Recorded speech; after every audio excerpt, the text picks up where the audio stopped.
Liquor ಲಾಬಿಯ ದೊಡ್ಡ ಹಗರಣ ನಡೆದಿದೆ. ತಿಮ್ಮಾಪುರ ಅವರು ಅಬಕಾರಿ ಸಚಿವರು ಮಂತ್ಲಿ ಮನಿ ಹೆಸರಲ್ಲಿ ಪ್ರತಿ ಅಂಗಡಿಗೆ 10,000 ರೂಪಾಯಿ, ತಿಂಗಳಿಗೆ 10,000, 15,000 ಕೊಡಬೇಕು ಮಾಮೂಲಿ ಅನ್ನೋದನ್ನ ಜಾರಿಗೆ ತಂದಿದ್ದಾರೆ. ಅದೇ ರೀತಿ ಸುಮಾರು 2,000ಕ್ಕೂ ಹೆಚ್ಚು ಲೈಸೆನ್ಸ್ ಕೊಡಂಗೇ ಇಲ್ಲ, ರದ್ದಾಗಿದೆ.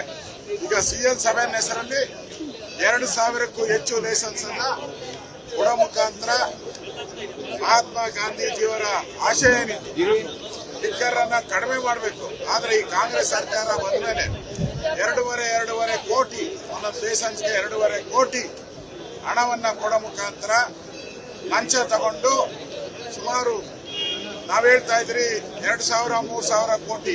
ಈಗ ಲಿಕ್ಕರ್ ಅಸೋಸಿಯೇಷನ್ ಏನಿದೆ ಅವರೇ ಹೇಳ್ತಾ ಇದ್ದಾರೆ ಕಂಪ್ಲೇಂಟ್ 6,000 ಅಧ್ಯಕ್ಷರು 6,000 ಕೋಟಿ ಇದುವರೆಗೂ ತಿಮ್ಮಾಪುರ ಅವರು ಕಲೆಕ್ಟ್ ಮಾಡಿದ್ದಾರೆ. ಈ ಹಣ ಯಾರಿಗೋಗಿದೆ? ತಿಮ್ಮಾಪುರ ಅವ್ರಿಗೆ ಎಷ್ಟು ಹೋಗಿದೆ, ಕಾಂಗ್ರೆಸ್ ಪಾರ್ಟಿಗೆ ಎಷ್ಟು ಹೋಗಿದೆ, ಮುಖ್ಯಮಂತ್ರಿಗೆ ಎಷ್ಟು ಹೋಗಿದೆ? ಈಗ ಆ ಲಿಕ್ಕರ್ ಅಧ್ಯಕ್ಷರು, ಅಸೋಸಿಯೇಷನ್ ಅಧ್ಯಕ್ಷರು ಈಗ ಮುಖ್ಯಮಂತ್ರಿಗಳನ್ನ ಭೇಟಿ ಮಾಡಿ ಮನವಿ ಕೊಟ್ರು. ಆದ್ರೆ ಏನು ಉಪಯೋಗ ಆಗ್ಲಿಲ್ಲ. 6 ತಿಂಗಳಿಂದ ನಾಳೆ ಬಾ ಅಂದ್ರು. ಈಗ ಅವರು ರಾಹುಲ್ ಗಾಂಧಿ ಅವರಿಗೆ ನಿಮ್ ಸರ್ಕಾರದ ಮಾನ ಮರ್ಯಾದೆ ಕರ್ನಾಟಕದಲ್ಲಿ ಹೋಗ್ತಾ ಇದೆ, ಮಾನ ಮರ್ಯಾದೆ ಉಳಿಸ್ಕೊಳ್ಳಿ ಅಂತೇಳಿ ರಾಹುಲ್ ಗಾಂಧಿಗೆ ಹೋಗಿ ಭೇಟಿ ಮಾಡ್ತಾ ಇದ್ದಾರೆ. ಪ್ರಧಾನಮಂತ್ರಿಗೆ ಹೋಗಿ ಭೇಟಿ ಮಾಡ್ತಾ ಇದ್ದಾರೆ. ರಾಷ್ಟ್ರಪತಿಗೆ ಅಂದ್ರೆ ಕರ್ನಾಟಕದ ಮಾನ ಮರ್ಯಾದೆಯನ್ನ ಈ ತಿಮ್ಮಾಪುರೆಯವರು ಮತ್ತೆ ಮುಖ್ಯಮಂತ್ರಿಗಳು ಹರಾಜು ಹಾಕ್ಬಿಟ್ಟಿದ್ದಾರೆ. ಇಡೀ ರಾಜ್ಯದಲ್ಲಿ ಬೀದಿಯಲ್ಲಿ ಲಿಕ್ಕರ್. ಮೊನ್ನೆ ಯಾರೋ ಹುಬ್ಬಳ್ಳಿಯಲ್ಲಿ ಒಂದು ಸಮಾವೇಶ, ಮನೆ ಹಂಚಿಕೆ ಸಮಾವೇಶ, 1 ಲಕ್ಷ ಜನ ಸೇರಿದ್ದಾರೆ ಅಂದ್ರು. ಅಲ್ಲಿನ ಒಬ್ಬ ಇನ್ಸ್ಪೆಕ್ಟರ್ ಟ್ವೀಟ್ ಮಾಡಿದ್ದಾರೆ, ಎಣ್ಣೆ ತಗೊಂಬಂದು ಎಲ್ಲ ಹಂಚಿಬಿಡಿ ನೀವು. ಅಫಿಷಿಯಲ್ ಆಗಿ ಟ್ವೀಟ್ ಮಾಡಿದ್ದಾರೆ.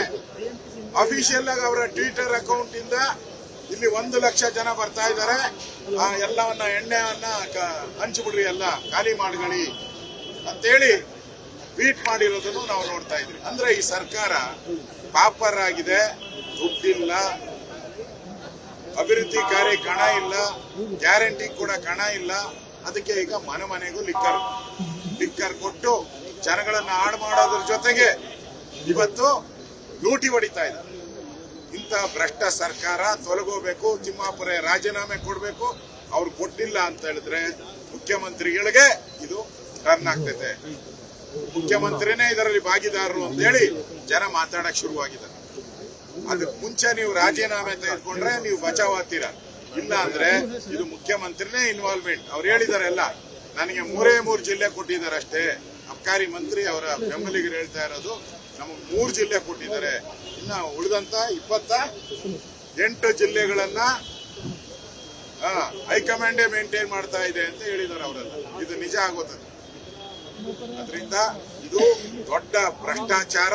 ಈ ಭ್ರಷ್ಟಾಚಾರ ಮಾಡಿರುವಂತ ತಿಮ್ಮಾಪುರೆಯವ್ರನ್ನ ರಾಜೀನಾಮೆ ಪಡಿಬೇಕು ಆಗ್ರಹ ಮಾಡ್ತಾ ಇದ್ದೀನಿ. ಅದೇ ರೀತಿ ನಮ್ಮ ಬಳ್ಳಾರಿಯಲ್ಲಿ ಗುಂಡಿನ ದಾಳಿಯನ್ನು ನಡೆದು ಜನಾರ್ದನ್ ರೆಡ್ಡಿ ಅವರ ಕೊಲೆ ಪ್ರಯತ್ನ ಏನ್ ಮಾಡ್ತು, ಮೊನ್ನೆ ಅವರ ಮನೆಗೆ ಬೆಂಕಿ ಹಚ್ಚುವಂತಹ ಕೆಲಸವನ್ನ ಏನ್ ಮಾಡಿದ್ರು, ಇದೆಲ್ಲ ಪೂರ್ವ ನಿಯೋಜಿತ. ಕಾಂಗ್ರೆಸ್ ಅವರು ನೆಕ್ಸ್ಟ್ ಅಧಿಕಾರಕ್ಕೆ ಬರಲ್ಲ ಅನ್ನೋ ಭ್ರಮೆ ಬಂದ್ಬಿಟ್ಟಿದೆ ಅವ್ರಿಗೆ ಆಲ್ರೆಡಿ. ಅದರಿಂದ ಗೂಂಡಾಗಿರಿ ಮಾಡುವಂತ ಒಂದು ಹೀನ ಕಾರ್ಯಕ್ಕೆ ಮಾಡಿದ್ದಾರೆ. ಇದನ್ನು ಕೂಡ ವಿಧಾನಸಭೆಯಲ್ಲಿ ನಾವು ಪ್ರಸ್ತಾವ ಮಾಡೋರಿದ್ದೀರಿ. ಕರ್ನಾಟಕದಲ್ಲಿ ಇವತ್ತು ಗೂಂಡಾ ಸರ್ಕಾರ ಇದೆ. ಯಾರು ಹಿಂದೂ ಕಾರ್ಯಕರ್ತರಿದ್ದಾರೆ ಅವ್ರ ಮೇಲೆಲ್ಲ ಕೇಸ್ಗಳನ್ನ ದಾಖಲು ಮಾಡ್ತಾ ಇದೆ. ಈ ರೀತಿ ಗೂಂಡಾಗಿರಿ ಮಾಡುವಂತ ಸರ್ಕಾರ ಇವತ್ತು ಪಾದಯಾತ್ರೆ ಮಾಡ್ತಾ ಇದ್ದಾರೆ. ಯಾವ ಕಾರಣಕ್ಕೆ ಮಾಡ್ತಾ ಇದ್ದೀರಾ? ಸರ್ಕಾರ ನಡೆಸೋರು ಪಾದಯಾತ್ರೆ ಮಾಡ್ತಾರ, ಪ್ರೊಟೆಸ್ಟ್ ಮಾಡ್ತಾರ, ಕಾನೂನು ಸುವ್ಯವಸ್ಥೆ ಕಾಪಾಡೋದು. ಈ ಗವರ್ನರ್ ಆಫೀಸಿಗೆ ನುಗ್ತೀನಿ ಅಂತ ಹೇಳ್ತಾ ಇದ್ದೀರಾ. ಹಂಗಾರೆ ಗವರ್ನರ್ಗೆ ಸೆಕ್ಯೂರಿಟಿ ಕೊಡೋದು ಯಾರು? ರಾಜ್ಯ ಸರ್ಕಾರದ ಕರ್ತವ್ಯ ಅಲ್ಲ. ಅವರ ಗೌರವದಿಂದ ನಡೆಸ್ಕೊಳ್ಳೋದು ರಾಜ್ಯ ಸರ್ಕಾರದ ಕರ್ತವ್ಯ ಅಲ್ಲ. ಅದಕ್ಕೆ ಲೋಪ ತಂದಿದೆ. ಇಂಥ ಭ್ರಷ್ಟ ಸರ್ಕಾರ ತೊಲಗಬೇಕು. ವಿಧಾನಸಭೆಯಲ್ಲಿ ಇದರ ಬಗ್ಗೆ ಹೋರಾಟಗಳನ್ನ ನಾವು ಮುಂದುವರಿಸ್ತೀರಿ. 2 ಸದನಗಳಲ್ಲಿ, ವಿಧಾನ ಪರಿಷತ್ತು, ವಿಧಾನಸಭೆಯಲ್ಲಿ 2 ಸದನಗಳಲ್ಲಿ ಹೋರಾಟವನ್ನು ಮುಂದುವರಿಸ್ತೀವಿ. ನಿರ್ಭೀತ, ನಿಷ್ಪಕ್ಷಪಾತ, ವಿಶ್ವಾಸಾರ್ಹ ಸುದ್ದಿಗಳಿಗೆ ಮತ್ತೊಂದು ಹೆಸರಾಗಿರುವಂತ ನ್ಯೂಸ್ 18 ಕನ್ನಡ ಈಗ ಆಪ್ನಲ್ಲೂ ಲಭ್ಯವಿದೆ. ದಯವಿಟ್ಟು ಇಲ್ಲಿರುವ QR ಕೋಡ್ ಅನ್ನ ಸ್ಕ್ಯಾನ್ ಮಾಡಿಕೊಂಡು ಆಪ್ ಅನ್ನ ಡೌನ್ಲೋಡ್ ಮಾಡೋದಕ್ಕೆ ಮರಿಬೇಡಿ. ನಿಮ್ಮ ಬೆಂಬಲ ಹೀಗೆ ಸದಾ ನಮ್ಮೊಂದಿಗಿರಲಿ. ಧನ್ಯವಾದ.